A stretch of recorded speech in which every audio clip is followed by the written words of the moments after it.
तो बच्चों आज मैं आपके साथ अभी डिस्कस कर रहा हूँ पीरियोडिक क्लासिफिकेशन ऑफ एलिमेंट्स। ये पार्ट होता है केमिस्ट्री का। और जैसा कि आप जानते हैं कि मैंने इसका डिस्कशन लास्ट टाइम पे किया था, आपको पीरियोडिक टेबल बना करके दी थी और उस पीरियोडिक टेबल में आपने काफी सारी बातें काफी देर तक समझी थी। तो उन बातों को और भी समझाने के लिए इस चैप्टर को एक बार फिर से हम लोग बिगिनिंग से स्टार्ट करते हैं। This is your periodic classification of elements. तो बच्चों, हमारी धरती पे काफी सारे एलिमेंट्स खोजे गए। उन एलिमेंट्स का मतलब ये होता है कि simplest form of the substance is known as elements. जो सिंपलेस्ट फॉर्म होता है सब्सटेंस का उसे हम एलिमेंट कहते हैं। जैसे हाइड्रोजन का सिंपलेस्ट फॉर्म H होता है, तो H हमारा क्या है? एलिमेंट। हीलियम हमारा एलिमेंट है। तो किसी भी एलिमेंट का जो सिंपलेस्ट फॉर्म होता है उसे हम लोग कहते हैं, किसी भी सब्सटेंस का जो सिंपलेस्ट फॉर्म होता है उसको हम लोग एलिमेंट कहते हैं। अगर मान लो आपको एलिमेंट की डेफिनेशन नहीं पता है तो मैंने आपको बता दी, the simplest form of the substance is known as element. अब बच्चों क्या है कि एलिमेंट खोजे तो काफी सारे गए। अब वो रैंडमली इधर उधर भटकने लगे सारे एलिमेंट्स, और सभी की केमिकल और फिजिकल प्रॉपर्टीज को पढ़ना काफी डिफिकल्ट काम हो गया। तो इन कामों को आसान करने के लिए चैप्टर बना दिया गया पीरियोडिक क्लासिफिकेशन ऑफ एलिमेंट्स। तो पीरियोडिक का मतलब क्या होता है? जब कोई प्रॉपर्टी, फिजिकल या केमिकल प्रॉपर्टी एक टाइम के बाद वो रिपीट करने लगे तो उसको हम लोग कहते हैं पीरियोडिक क्लासिफिकेशन। तो रिपीट अगर करेंगी तो हम लोग क्या करते हैं, जितने भी एलिमेंट्स सेम प्रॉपर्टीज के होंगे उनको सेम ग्रुप में डाल देते हैं। जब वो एलिमेंट सेम ग्रुप में आ जाते हैं तो उनको पढ़ना काफी आसान काम हो जाता है ना। तो बच्चों, सभी ने अपना एक एक करके तर्क वितर्क किया, काफी लोग आए, तभी जा करके आपने मॉडर्न पीरियोडिक टेबल पढ़ी थी जो आपने लास्ट पे देखी थी कि भाई किसी भी पीरियोडिक टेबल में 7 पीरियड्स होते हैं और 18 ग्रुप्स होते हैं। ये आपकी मॉडर्न पीरियोडिक टेबल थी जो मेंडलीफ आखिरी में बना के गया था। लेकिन बच्चों, मेंडलीफ की मॉडर्न पीरियोडिक टेबल तुरंत नहीं आई थी। सबसे पहले कुछ बातें बताई गई थी, उन बातों को आपको डिटेल में समझना भी पड़ता है। तो सबसे पहले यहाँ पर आया था डोबरनियर ट्रेंड। तो सबसे पहले बच्चों, डोबरनियर ट्रेंड आया था पीरियोडिक क्लासिफिकेशन को समझाने के लिए। तो डॉबर्नियर ने क्या ट्रेंड बताया था वो हम लोग को समझना पड़ेगा, और डॉबर्नियर ने किन किन बातों को एक्सप्लेन किया था वो भी हम लोग को समझना पड़ेगा। क्योंकि जरूरी नहीं है कि हमेशा ही आपके पास यहाँ पर सीधा सीधा मेंडलीफ की मॉडर्न पीरियोडिक टेबल आ जाए, ऐसा कुछ भी नहीं होता है। सबसे पहले हो सकता है वो पीरियोडिक क्लासिफिकेशंस में सबसे पहले साइंटिस्ट का नाम आपसे पूछ बैठे, उसका डिस्कशन पूछे, उसके लॉ को क्या कहते हैं वो आपसे पूछ बैठे। तो ये सारी चीजें भी इसमें इन्वॉल्व होती है। तो सबसे पहले बच्चों, जैसे आपने एटॉमिक थ्योरी पढ़ी है कि सबसे सबसे पहले जॉन डाल्टन की एटॉमिक थ्योरी आई, वो फेल हो गई। क्यों फेल हो गई? क्योंकि जॉन डाल्टन ने कह दिया था कि एटम जो होते हैं वो क्या होते हैं। अच्छा, जॉन डाल्टन की थ्योरी क्यों फेल हुई थी, कोई बता सकता है? क्यों भाई? अच्छा, जॉन डाल्टन की थ्योरी सही क्यों हुई थी, ये कोई बता सकता है? अच्छा चलिए ठीक है। चलिए आप जॉन डॉल्टन की थ्योरी सही इसलिए हुई थी क्योंकि उसने कहा था एटम्स आर इलेक्ट्रिकली न्यूट्रल। उसने कहा था एटम्स इलेक्ट्रिकली न्यूट्रल होते हैं, यानी उस पर जितना पॉजिटिव चार्ज होता है उतना ही नेगेटिव चार्ज। ये था जॉन डॉल्टन का मेन पॉइंट जिसकी वजह से थ्योरी चल रही थी। चलो, और फिर जॉन डॉल्टन ने और भी पार्ट्स बताए थे कि हमारे चारों तरफ का मैटर छोटे छोटे पार्टिकल्स से मिलकर के बना होता है जिसको हम लोग मैटर कहते हैं, है ना। चलिए फिलहाल उसको हम लोग बाद में देखते हैं। लेकिन आपको पता होना चाहिए कि एटॉमिक थ्योरी को भी एक्सप्लेन करने के लिए सबसे पहले जॉन डॉल्टन आया था, उसका मॉडल फेल हुआ था। फिर थॉमसन का मॉडल आया था, थॉमसन का मॉडल फेल हुआ था। फिर रदरफोर्ड का मॉडल आया था, रदरफोर्ड का मॉडल फेल हुआ। फिर बोरबरी का मॉडल आया, फिर बोरबरी का मॉडल फेल हुआ। फिर क्लासिकल थ्योरी आई। इस तरह से बच्चों यहाँ पीरियोडिक क्लासिफिकेशन ऑफ एलिमेंट्स में भी होता है। डॉबर्नियर ने कुछ बताया, उसका लॉ फेल हुआ। न्यूलैंड ने कुछ बताया, उसका लॉ फेल हुआ। ऐसे करते करते मेंडलीफ ने कुछ लॉस बताए तो उसके भी लॉस फेल हो गए। फिर मेंडलीफ ने अपने लॉस को जस्टिफाई किया तो उसका फॉर्म बन गया modern form of periodic table जो आप रिसेंटली पढ़ते हैं। तो बच्चों क्या होता है कि बिगिनिंग की क्लासेस में ऐसा बिल्कुल नहीं होता है कि आपसे सीधा ही सीधा मॉडर्न पीरियोडिक टेबल ही को टारगेट किया जाए। वो स्टार्टिंग के बारे में पूछते हैं कि भैया और कौन कौन था जो इनके बारे में एक्सप्लेन कर रहा था। तो तुमको ये पता होना चाहिए कि भैया डॉबरनियर ने बताया था सबसे पहले पीरियोडिक क्लासिफिकेशन के लिए। चलिए देखते हैं। और बच्चों मैं आपको बता दूं ये क्वेश्चंस काफी सारे एग्जाम्स में, क्या काफी सारे कॉम्पिटिटिव एग्जाम्स में आते हैं कि भैया ये जो डॉबरनियर का ट्रेड है ये 1817, ये जो मैं आपको बता रहा हूँ 1817, इस तरह की डेट्स जो होती है पता नहीं कहाँ से निकाल करके कोई अमिताभ बच्चन को दे देता है और अमिताभ बच्चन 5 करोड़ के सीधा क्वेश्चन में यही सारे क्वेश्चंस पूछने लगता है। तो पता नहीं उनको कौन क्वेश्चंस दे आता है, लेकिन वो क्वेश्चन सारे एनसीईआरटी की बुक से ये डेट वाइज वो लोग निकाल करके पूछने लगते हैं, जिसको कोई आइडिया जल्दी नहीं होता। तो बहुत ही पढ़े लिखे लोग जो होते हैं वो उसको निकाल पाते हैं। तो यहाँ पर क्या लिखा होता है, इन द ईयर 1817, साइंटिस्ट का नाम बड़ा ही अजीब है, ऐसे लग रहा है कि चलो ठीक है, जॉन वॉल्फगैंग डॉबरनियर, लगता है गैंग बना के कोई काम किया है। इसमें लिखा है अ जर्मन केमिस्ट, सारे ही लोग जर्मन थे, tried to arrange the elements with similar properties into groups। उनने कुछ एलिमेंट्स को अरेंज किया जिनकी प्रॉपर्टी सेम थी, एक ग्रुप में अरेंज करने की कोशिश की। He identifies some groups having 3 elements each। लेकिन इनका ग्रुप तो बना, लेकिन वो 3-3 एलिमेंट का ग्रुप बन गया, 3-3 एलिमेंट का ग्रुप। शायद उस समय हो सकता है एलिमेंट ज्यादा खोजे न गए। So he called these groups triads. तो देखो बच्चों यहाँ पर एक वर्ड आया है ट्रेड्स। तो these, so he called these groups are triads. तो ट्रेड्स का मतलब बच्चों पता है कि वो 3-3 एलिमेंट्स की ग्रुप बना करके प्रॉपर्टीज एलिमेंट्स की एक्सप्लेन कर रहा था। तो 3 एलिमेंट्स के ग्रुप्स को बेसिकली बच्चों ट्रेड्स के नाम से जानते हैं। तो डॉबरनियर ट्रेड्स भी कहते हैं या इसको लॉ ऑफ ट्रेड्स भी कहते हैं। इसका रीजन ये होता है क्योंकि इसने फिजिकल और केमिकल प्रॉपर्टीज को समझाने के लिए 3-3 एलिमेंट्स को ग्रुप में रखा था। फिर इसने और भी बातें बताना चालू की। डॉबरनियर showed that when the 3 elements in a trade, ध्यान से देखिएगा, in a trade were written in order of increasing atomic masses, the atomic mass of the middle element was roughly the average of the atomic masses of the other 2 elements ना। उसने क्या बनाया, 3-3 elements के trades बताए और उसने कहा जो बीच वाले एलिमेंट का एटॉमिक मास होगा वो बाकी दो के अर्थमेटिक मीन के बराबर, ये उसने ऐसा बताया। लेकिन ये सारे एलिमेंट्स के साथ काफी दूर तक नहीं चल पाया। जैसे देखो ना, उसने ये 3 एलिमेंट्स का ट्रेड बताया, ये देखो उन्होंने कहा नाइट्रोजन फॉस्फोरस आर्सेनिक, ये आप तीनों एक ही ग्रुप में रख सकते हैं। और क्या, एक ही ग्रुप में हम लोग वैसे भी रखते हैं मॉडर्न पीरियोडिक टेबल में, है ना। ये ग्रुप कौन सा होता है, ये 15th ग्रुप होता है मॉडर्न पीरियोडिक टेबल में। इसमें और भी हम लोग एलिमेंट्स रख सकते हैं। लेकिन इसने 3 एलिमेंट्स का ग्रुप देखा, नाइट्रोजन फॉस्फोरस आर्सेनिक, और इसने ऑब्जर्वेशन बताया कि भैया यदि आपको फॉस्फोरस का क्या निकालना है, एटॉमिक मास निकालना है, तो वो 74 + 14/2 के अप्रोक्सीमेटली इक्वल होगा। समझ, 74 या 70, इसको क्या कर लो, 74.9 है तो उसको आप 75 + 14/2 के अप्रोक्सीमेटली इक्वल होगा। किसका, फॉस्फोरस का एटॉमिक मास। तो बच्चों आप समझने का प्रयास करिएगा मैं आपको क्या समझाने की कोशिश कर रहा हूँ। मैं आपको ये समझाने की कोशिश कर रहा हूँ कि भाई कि मेंडलीव की मॉडर्न पीरियोडिक टेबल जरूरी नहीं है आपके पास पहले ही क्वेश्चन पूछा जाए एग्जाम। अभी आप पढ़ाई में छोटे हैं तो सबसे पहले वो पूछेगा कि लॉ ऑफ ट्रेड्स बताओ।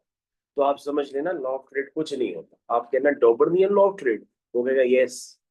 वो कहेगा सर कुछ नहीं है, उसमें एलिमेंट्स को इंक्रीजिंग एटॉमिक मासेस में रखते हैं और बीच वाले एलिमेंट्स का जो मास होता है वो बाकी दो के अर्थमेटिक मीन के बराबर होता है।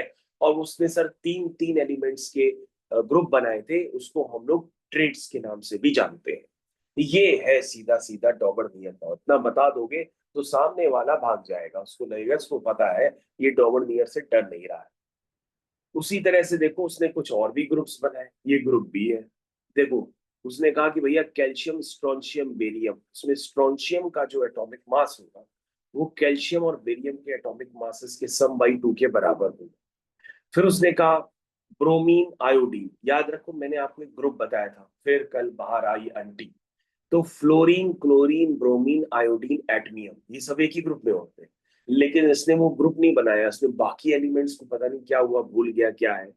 तो इसने यहाँ पर बस ट्रेड बनाने में संभव हो गया इसका। इसने कहा भाई ब्रोमीन का जो एटॉमिक मास है विच इज 79.9, जिसको हम लोग 80 भी लिख सकते हैं, वो 35.5 प्लस 126.9/2 के बराबर होता है, ऐसा इसने बताया। और ये रफली आ भी रहा। तो स्टार्टिंग में कोई था भी नहीं तो ये जो बताता था वो सही मान लिया जाता था, क्योंकि 1817 बहुत पहले का समय है। अब तक तो डॉबर्नियर ने काफी सारे जन्म ले लिए होंगे। अगर इनका पिंड किया गया होगा हरिद्वार में तो इनको मोक्ष की प्राप्ति होगी होगी, और इनके पिंड नहीं किए गए होंगे तो फिर इनके कई सारे जन्म हो गए। वैसे विदेशी लोग हरिद्वार में जाके पिंड उतारते नहीं है, तो इसका मतलब इनको मोक्ष नहीं मिला। ये लोग काफी सारे जन्म ऑलरेडी ले चुके हैं और काफी सारे जन्मों में काफी सारे काम कर रहे हैं। चलो ठीक है। तो सर बीच में तो धार्मिक बातें आ गई। हाँ हाँ, और क्या है, धार्मिक बातें भी सुननी चाहिए। चलिए भाई, तो डॉबर्नियन लॉ ऑफ ट्रेड, भाई आप इसको याद रखिएगा। मैंने आपको पूरा समझाने का प्रयास किया है, और मैंने आपको ये भी बताया कि भैया ये एक समय का 5 करोड़ का क्वेश्चन है। जब ये स्टार्ट हुआ था कौन बनेगा करोड़पति, मतलब एक पहला वाला पार्ट था, एक दूसरा वाला पार्ट था। जो पहला वाला पार्ट था जिसमें कौन बनेगा करोड़पति सिर्फ 1 करोड़ तक पहुंचता था, मतलब हम लोग के टाइम में स्टार्ट हुआ था।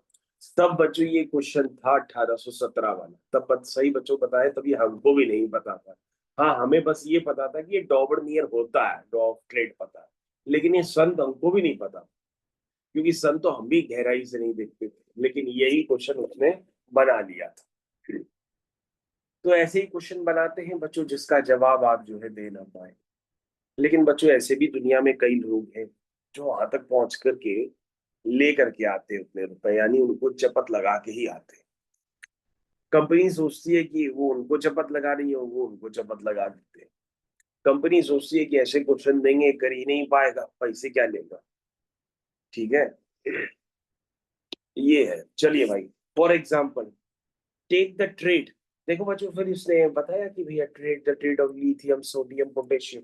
अरे बच्चों ये भी याद रखो, और एक आपको ट्रेड का नाम भी पता होना चाहिए, ठीक है ना, तो वो भी याद रखो। जैसे group A, group B, group C. तो ग्रुप ए पे ट्रेड याद रखो क्या है, नाइट्रोजन, फॉस्फोरस, आर्सेनिक। कोई भी एक ट्रेड याद भी रखो। When the elements are arranged in order of increasing atomic masses, then the atomic mass of the middle element is the arithmetic mean of other two elements. For example, nitrogen, phosphorus, arsenic. इतना बच्चों बोलना पड़ेगा जो मैंने अभी आपको अपने मन से बोल करके बताया। ठीक है, तो ये है बच्चों, ये एनसीईआरटी वालों ने कुछ और भी खेला कर रखा है। डॉबर्नियर का उन्होंने ये भी बताया जन्म कब हुआ है और मृत्यु कब हुई है। देखिए बच्चों, एनसीईआरटी वालों ने बताया कि भैया 1817 में इन्होंने ये काम किया था, बताया था, लेकिन इनका जन्म हुआ था 1780 में, और इनकी मृत्यु हुई थी 1849 में। इनका चेहरा काफी बिल्कुल डायनासोर जैसा है, तो ऐसा लग रहा है कि बिल्कुल वहां पे शायद हो सकता है उस समय पे डायनासोर भी रहे। चलिए भाई, John Wolfred Dobereiner is studied as a pharmacist at Munchberg in January. जनवरी में कोई जगह जगह है, मुशनबर्ग कोई होगी भाई। And then studied chemistry in Strasbourg. Eventually, he became a professor of chemistry and pharmacy at University of Jena. हाँ, ये तो है, जेना की यूनिवर्सिटी है भाई, वो अभी भी एग्जिस्ट करती है। उनके एलुमनाई में इनका नाम लिखा भी। Daubernier made the first observations on platinum as a catalyst and discovered similar traits of elements which led to the development of periodic table of elements.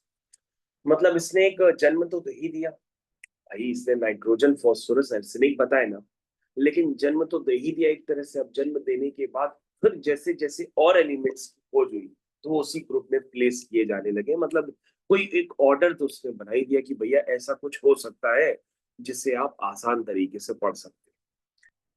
चलिए भाई, उसके बाद नाम आ गया न्यूलैंड लॉ ऑफ ऑक्टेव।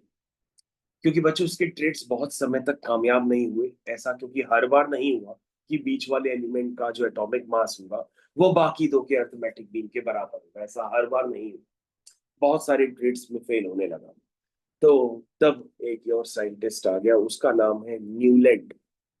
ऐसे लगता है कपड़ों की दुकान है कोई, लेकिन साइंटिस्ट का नाम है ये न्यूलैंड लॉ ऑफ ऑक्टेव्स।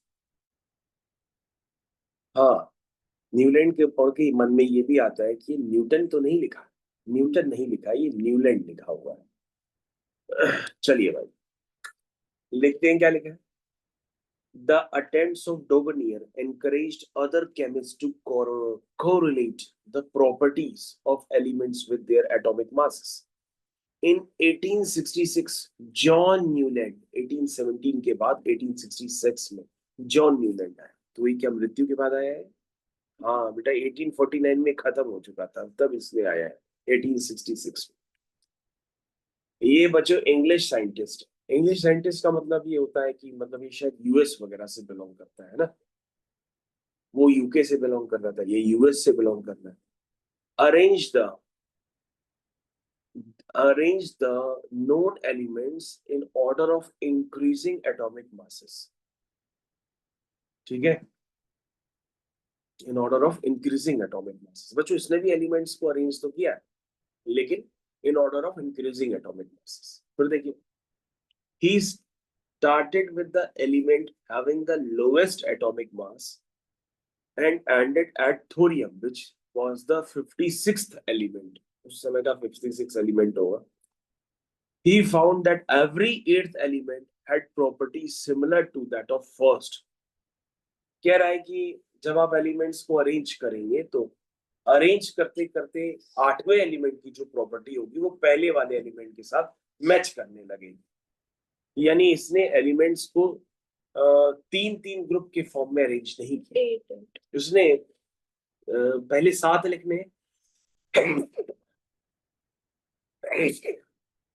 इसमें बच्चों पहले 7 एलिमेंट लिखने हैं, फिर जो आठवां एलिमेंट है वो पहले वाले के नीचे लिखना है, इस तरह से। He compared that the octave found in music। उसने कहा मेरे लॉ को म्यूजिक से कंपेयर करिए। जैसे रदरफोर्ड ने कहा था, नहीं रदरफोर्ड नहीं, जैसे थॉमसन ने कहा था कि आप एटॉमिक थ्योरी के मॉडल को प्लम पुडिंग मॉडल या हिंदुस्तान में उसको वाटरमेलन से कंपेयर करिए।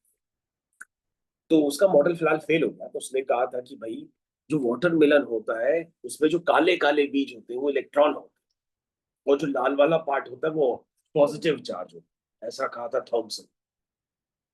लेकिन ये फेल हो गया था, क्योंकि एटम्स में जो इलेक्ट्रॉन्स होते हैं वो एम्बेडेड नहीं रहते हैं, वो न्यूक्लियस के चारों तरफ रिवॉल्व करते रहते हैं। उसने एम्बेडेड करवा दिया था और पूरे एटम में डलवा दिए थे, तो इसलिए उसका मॉडल फेल हो गया। तो उसने कहा कि मेरे मॉडल में म्यूजिक गाओ, क्योंकि भैया अगर कोई म्यूजिक की क्लास वगैरह लेता है तो उसमें भी ऑक्टेव्स नाम के वर्ड आते हैं। शायद ये वाला मेरे ख्याल से होता है सा रे गा मा पा दा, मेरे ख्याल से सा रे गा मा पा दा नी सा। देखो ना, मेरे ख्याल से देखो, फिर से देखो बच्चों, अपने उंगलियों में काउंट करो। सा रे गा मा पा दा नी, देखो 7 हो गए, और सा देखो वापस उस पे आ गए 8वें। तो बच्चों जब अपनी हम उंगलियों में बोलोगे ना सा रे गा मा पा दा नी, तो यहाँ तक 7 हुए, और लेकिन जब सा बोलोगे तो वापस आप पहले वाले पे आ जाओ। तो इसका मतलब ये क्या कह रहा है कि भैया हमारे एलिमेंट्स को अरेंज कर लो, और डिफिकल्टी आ रही है तो म्यूजिक गाओ ऑक्टेव्स। लेकिन बच्चों ये तो रहा इंग्लिश साइंटिस्ट, इसको सारे गामा पादानी से नहीं पता था। इनका तो वो पियानो होता था, जो पियानो बजता था तो वो पियानो रिपीट कर जाता था एक जगह पे, तो वहीं से इसने कहा कि भैया ये ऑक्टेव्स। इन लोगों को कहा सारे गामा, वो तो हम लोग ने इससे स्वर निकाले पियानो से। सारे गामा ऐसे पू बजता था, पू पू पू। तो उसमें क्या होता था, हम लोग ने उसके स्वर निकाले कि इसको स कह सकते हैं, इसको र कह सकते हैं, इसको ग कह सकते हैं। ये सब काम तो बाद में हुआ, पहले तो पियानो वहां पे चल ही रहा था, गिटार पियानो सब चल रहा। अच्छा बच्चों ये बताओ, इंडिया की खोज किसने की थी सबसे पहले? वास्को डी गामा ने की थी, है ना। हाँ, मेरे ख्याल से वास्को डी गामा ने भारत की खोज की थी, है ना। वैसे नैनीताल बच्चों जाते हो ना, नैनीताल की भी खोज एक अंग्रेज ने की। वो घोड़े से घूम रहा था, लोग की आदत थी कि चलो भाई और देश को बढ़ाया जाए। जैसे इन लोगों ने अपने देश को बढ़ा बढ़ा के काफी बड़ा कर दिया, आपको पता है ना। यूके यूएस ये सब इतने बड़े देश हैं कि मतलब इनके इंटर स्टेट्स में जाने के लिए मतलब दो दो मतलब जो फ्लाइट्स होती है वो 24-24 घंटे की होती है। मान लो भाई आपको यहाँ से कोलकाता जा रहे हो ना, इंडिया के अंदर एक जगह से दूसरी जगह, तो कोलकाता पहुंचने में आपको 2 घंटे लगेंगे, है ना। लेकिन हाँ, फ्लाइट से लगे, इनके खुद के स्टेट्स के फ्लाइट्स में घूमने के लिए भाई आप उत्तर प्रदेश से वेस्ट बंगाल में गए ना तो आपको 2 घंटे लगे फ्लाइट से। इनके खुद के स्टेट्स को घूमने के लिए पता है फ्लाइट्स में 24-24 घंटे बैठना पड़ता है। तो तुमको लगेगा ट्रेन में बैठे, इनके खुद के स्टेट्स इतने बड़े, उन्होंने इतना उसको वो कर दिया, मतलब खोज खोज के बड़ा कर दिया। तो ये जो नैनीताल है ना बच्चों, जहां आप जाते हैं, ये भी अंग्रेजों ने ही खोजा है। उसको फिर बाद में बड़ा कर दिया गया, झील वगैरह। तो सबसे पहले तो वहां पे झील खोजी गई थी, अरे वाह, ये लोग झील को देख करके ही बहुत खुश हो गए कि अरे वाह, यहाँ तो पानी का बहुत बड़ा वो है। उसके बाद इन्होंने थोड़ा थोड़ा डेवलप किया, फिर 2-3 होटल्स वगैरह वहां रहने का बनाया, फिर उसके बाद वहां पे झगड़ा वगड़ा हो गया, अलग हो गए सब, पार्टीशन हो गया, तो लोग सब चले गए। अरे भाई भारत के अंदर छोड़ो, कानपुर में मेरे से पढ़ाई कर रहे हो, कानपुर में जो एचबीटीआई है, Harcourt Butler institute of technology, जहाँ पे अभी एक बच्ची का यानी कि कृतिका अरोड़ा का वहां पे एडमिशन हुआ है। तो उस वो भी अंग्रेजों ने ही बनाया, मतलब उनके रूम्स उनकी बिल्डिंग्स पूरी अंग्रेजों ने बनाई। अरे इसको छोड़ो यार, IIT Roorkee, IIT Kanpur, IIT Kharagpur, ये सब अंग्रेजी बना के गए हैं। ठीक है ना, मतलब आईआईटी कानपुर भी जाओगे तो उसका भी कंस्ट्रक्शन वो इस क्वालिटी का बना के गए हैं कि आज तक उस कंस्ट्रक्शन को तोड़ा ही नहीं गया। हाँ, वो तोड़ ही नहीं गया वो कंस्ट्रक्शन, क्यों? क्योंकि उनको लग रहा है ये तोड़ देंगे तो इतना अच्छा बन ही नहीं पाएगा, तो उन्होंने वो तोड़ा ही नहीं। भाई आईआईटी कानपुर के जब आप हॉल्स वगैरह में जाएंगे, ऑडिटोरियम में जाएंगे, तो वहां पे एक खास बात मिलेगी। जैसे आप लोग अपने घर में बैठे हैं तो आपकी छत देखिए नीचे होती है, लेकिन उनकी छत काफी ऊपर होती है, बड़े बड़े हॉल्स होते हैं, बड़े बड़े पंखे होते हैं। तो ये सारी चीजें हैं जो बना के गए भैया, वो तो कानपुर में ही एग्जिस्ट। अरे ये तो छोड़ो यार, जो रेलवे लाइंस है जो बिछी हुई है, वो भी अंग्रेजों की बिछी हुई है कई किलोमीटर तक, वो भी अभी तक वैसे ही चल रही है। बस उनको रिपेयर किया जाता है और उसके आगे नई लाइन डाल दी जाती है। यानी काफी सारा काम करके चले गए उन्होंने, है ना। उनकी एक आदत थी, वो लोग खाली नहीं बैठते थे, बड़ा प्रॉपर्टी थी उनकी। मतलब वो खाली बैठेंगे भी तो उस पर भी कुछ काम करते हैं। तो उनके दिमाग में खाली बैठने वाली कोई चीज होती ही नहीं थी। जैसे हम लोग यहाँ वो खाली बैठते हैं, तो मान लो दीप खाली बैठा है तो मोबाइल चला लेगा। उनका जो छोटा बच्चा भी होगा ना, वो भी खाली बैठने पे मोबाइल में पता पड़ा वो कोई टेक्निक डिजाइन कर रहा होगा, खाली बैठेगा ही नहीं, उसमें भी कोई नई चीज सोच रहा होगा कि इसको ऐसे क्यों नहीं कर सकते, इसको ऐसे क्यों नहीं कर सकते। और वो लोग क्या करते हैं, अपने बच्चों को जो क्लास 8th 9th 10th में होगा, वो शाम को होटल्स में भेज देते हैं कि जाओ वहां के जाके काम करो। तो वो अपनी पॉकेट मनी अलग निकाल के आते हैं, वो ये तक काम करते हैं। यहाँ पर अगर हम दीप को भेज देंगे शाम को होटल पे, तो उसकी माँ मारेगी कि दीप को होटल का है भेज दिया काम करने के लिए। ये सारी चीजें, क्योंकि मैं तो जा चुका हूँ ना वहाँ पे, 7th क्लास के बच्चे, 7th क्लास की लड़कियां होटल में जाके काम करते हैं शाम को। ठीक है ना, पार्टीज में जाते हैं, सॉन्ग गाने वगैरह बजाते हैं, ये सब हमने देखा है। चलिए, it is known as Newland law of octaves. तो फिलहाल बच्चों सारे गामा पाधा नीसा। In Newland octaves, the properties of lithium and sodium were found to be the same. Sodium is the eighth element after the lithium. Similarly, beryllium and magnesium resemble with each other. तो बच्चों यहां पर तो हम समझ गए कि Newland क्या बता रहा है। बच्चों ध्यान से सुनना, काफी इंपॉर्टेंट काम है, क्योंकि सभी लोग पता है तुमको बताएंगे कि मॉडर्न पीरियोडिक टेबल आती है, लेकिन एग्जाम में खेल होता है, मॉडर्न पीरियोडिक टेबल पूछी ही नहीं जाती, वो बदलते हैं क्वेश्चन। वो डॉबर्नियर लॉ और न्यूटन लॉ ऑफ एक्टिव पूछते हैं, तब उसका आइडिया बच्चों को कम होता है। बस उनको ये आइडिया तो होता है, ये बुक्स की स्टार्टिंग में था, लेकिन पढ़ा नहीं होता है। तो देखो बच्चे ये है, जैसे आपने मैंने बताया ना कि नाइट्रोजन, फॉस्फोरस, आर्सेनिक, एक एग्जाम्पल याद कर लो लॉ ऑफ ट्रेड का। लिखने के लिए काम आएगा। उसी तरह से बच्चों इसका भी एक एग्जाम्पल याद कर लो। देखो, सा रे गा मा पा दा नी, उसको जो सा। अब देखो बच्चों, ये उनके शायद वो जर्मन लैंग्वेज में लिखा है, डू री माई और जो भी इंग्लिश पता नहीं क्या है, लेकिन उससे सारे गामा हम लोग वाली शब्द नहीं निकल के आ रहे। वो लोग ऐसा पढ़ते होंगे, डू री मी वा सो ला टी डू, पता नहीं कैसे पढ़ते होंगे। हम लोग को अजीब लग रहा है क्योंकि हम लोग को पढ़ने की आदत नहीं है, लेकिन ऐसा वो करते होंगे। उसको बच्चों कन्वर्ट करके लिखा गया है सारे गामा पादा नी सा। अच्छा, वो सा को डो बोलते हैं, गा को माई बोलते हैं, माँ को फा बोलते हैं।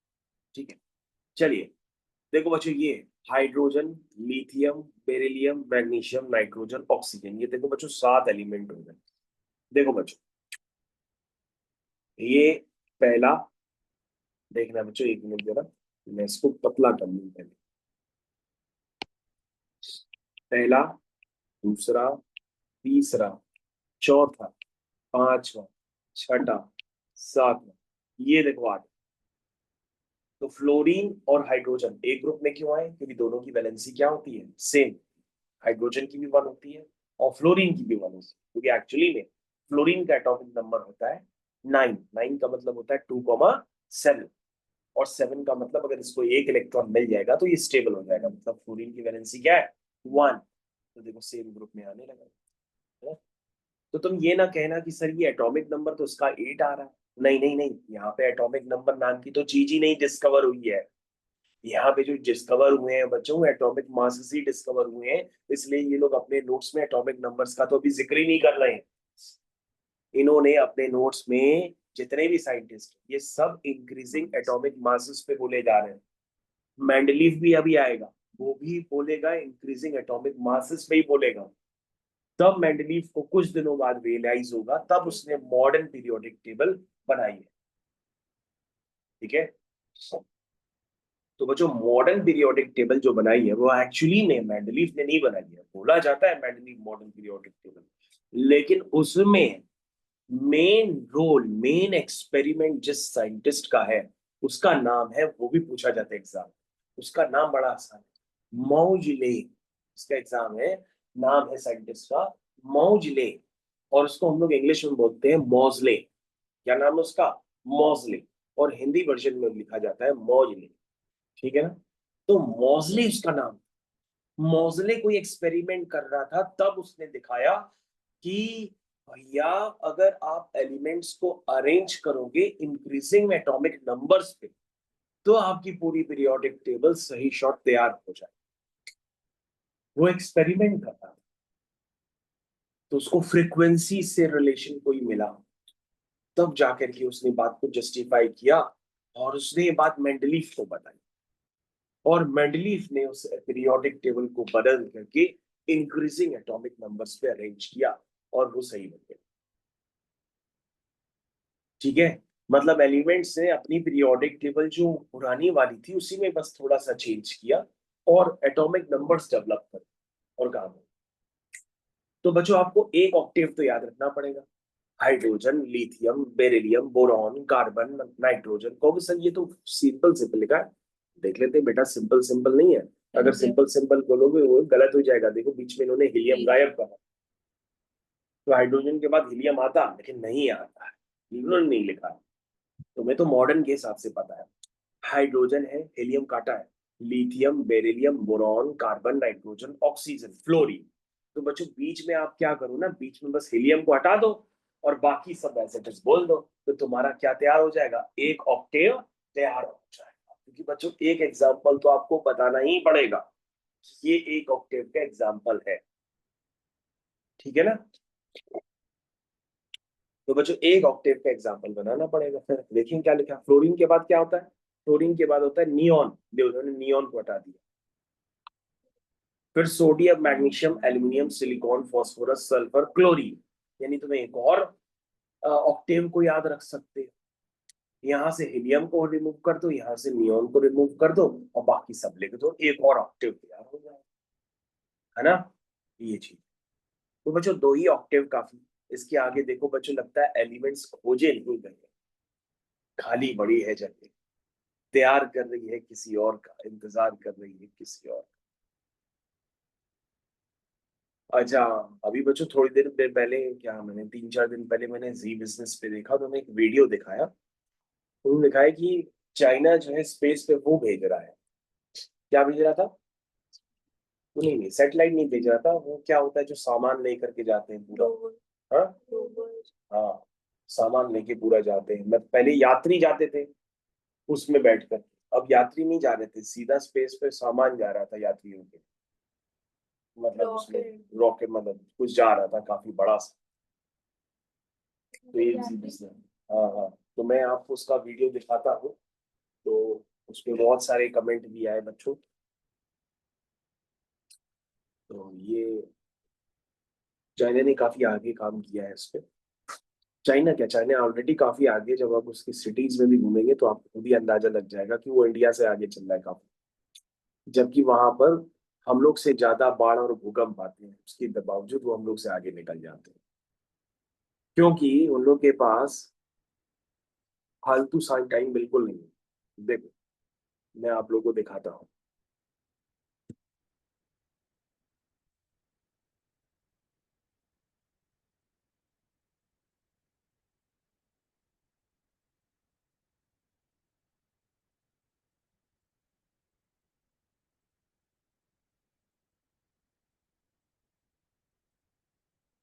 तो बाढ़ कहाँ से आ जाएगी चाइना में? हम्म, जापान तो नहीं? हाँ ठीक है, हाँ जापान।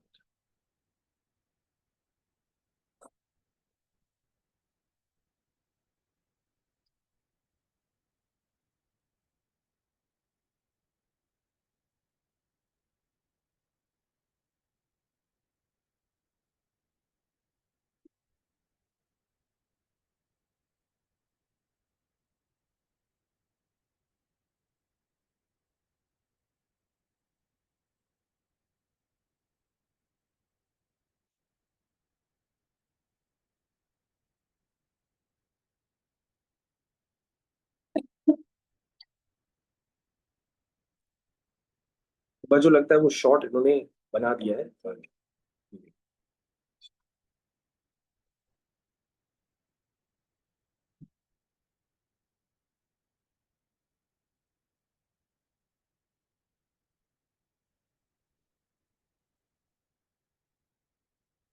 चीन ने लॉन्च किया कार्गो स्पेसक्राफ्ट। कार्गो क्या? कार्गो मतलब कि सामान ले रहा है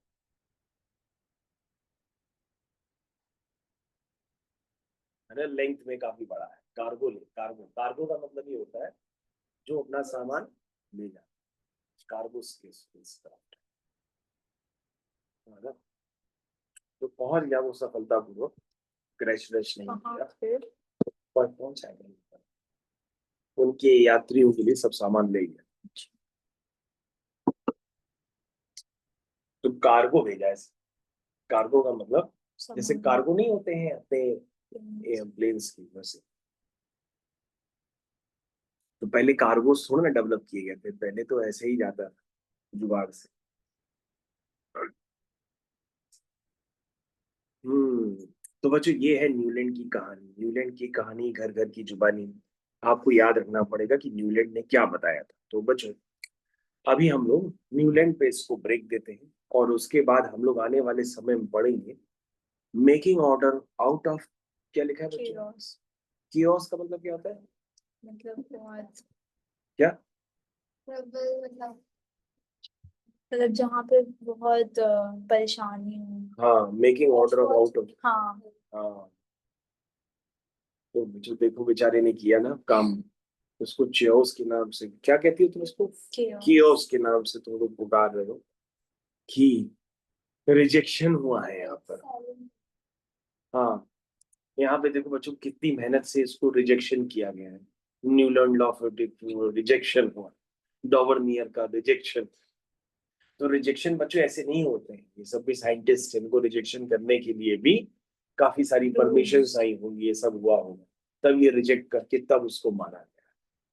भैया इसके मॉडल को क्यों सत्य मान लिया जाए, पहले इसने वहां पे बताया होगा ना कि ये सब गलत है, दूसरों लोगों ने, उनकी कमेटी होगी, उन्होंने बोला होगा हाँ ये गलत है, तब इसके लॉ को माना गया।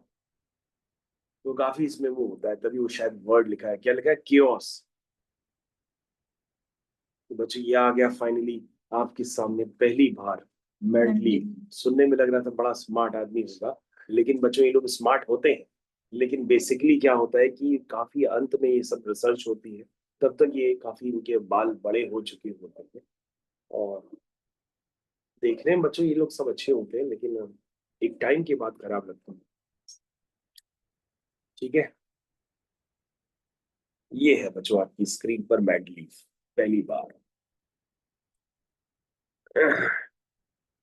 मेंडलीफ के बारे में आपको क्यूरियोसिटी होनी चाहिए, देखिएगा यूट्यूब में जाकर कि मेंडलीफ कौन था, कैसे इसका रूटीन था, करता क्या था आखिर मेंडलीफ, जिसने पीरियोडिक टेबल बनाने के बाद पूरी केमिस्ट्री क्रिएट कर, यानी केमिस्ट्री का जन्मदाता एक तरफ से हो गया मेंडलीफ, है ना। ये केमिस्ट्री मेंडलीफ का ही एक मेन पार्ट हो गया।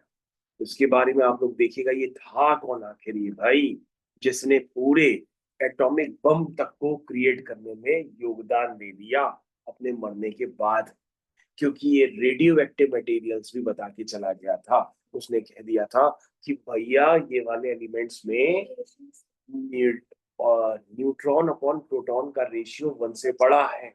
जब n/p रेशियो 1 से बड़ा होता है तो इनके न्यूक्लियस अनस्टेबल होते हैं। तो ये सारी चीजें वहां तक बता करके चला गया था, और फिर इसके एक्सपेरिमेंट को कंटिन्यू किया कुछ और साइंटिस्ट ने, और बना दिया पहली बार एटॉमिक बम, जिसको हम लोग कहते हैं न्यूक्लियर बम, जिसको इनको बड़ा तमन्ना थी कि कहीं एक्सपेरिमेंट करें। तो थोड़े दिनों में ही क्या हुआ, अमेरिका की बहुत बड़े बड़े पोर्ट हैं, उस पोर्ट का नाम होता है पर्ल हार्बर। पर्ल हार्बर पर जापान ने बिना बताए अटैक कर दिया। एक मूवी बनी है, आप लोग मूवी देख लीजिएगा, पर्ल हार्बर, डालेंगे यूट्यूब पे आ जाए।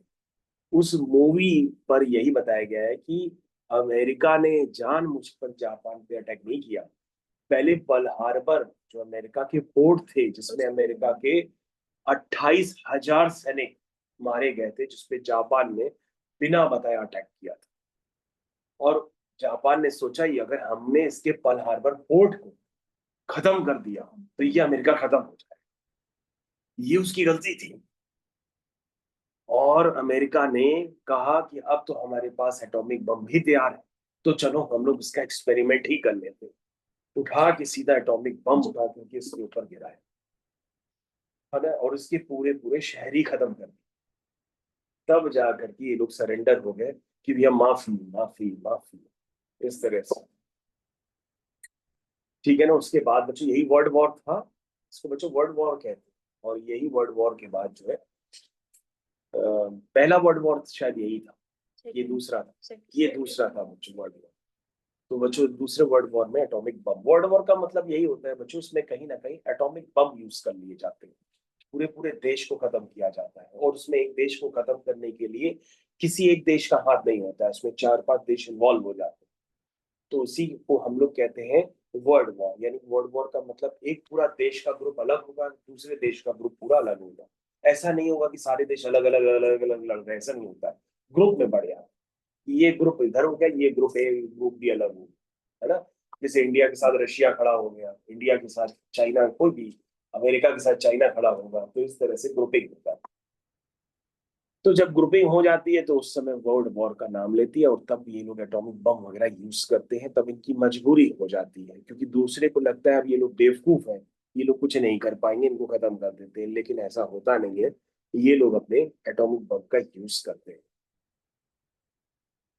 तो ये है बच्चों मेंडलीफ, जिसने काफी खतरनाक काम किया था, यूरेनियम वगैरह को खोज करके, जो कि यूरेनियम प्लूटोनियम इसने पीरियोडिक टेबल में डाल दिए थे। तो ये है मेंडलीफ की बच्चों पीरियोडिक टेबल, जिसके लिए आप बेकरार हैं कि आखिर इसने ऐसा क्या क्या किया था। तो ये है बच्चों उसकी पीरियोडिक टेबल।